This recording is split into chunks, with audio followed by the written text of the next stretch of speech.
দেখুন, গতকাল শনিবার সকালে যশোর জেলার অভয়নগর থানার ৫ নং সিদারপুর ইউনিয়নের জামায়াত মনোনীত চেয়ারম্যান প্রার্থী জনাব হযরত মাওলানা হাফেজ আব্দুল করিম ৫ নং সিদারপুর ইউনিয়নের কওমি মাদ্রাসাগুলোতে সফর করেন।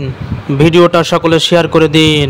সেই সংগ্রামী মানুষের সারিতে আমাকেও রাখিও রহমান, যারা কোরআনের আহ্বানে নির্ভয় সব করে দান, নির্ভয় সব করে দান।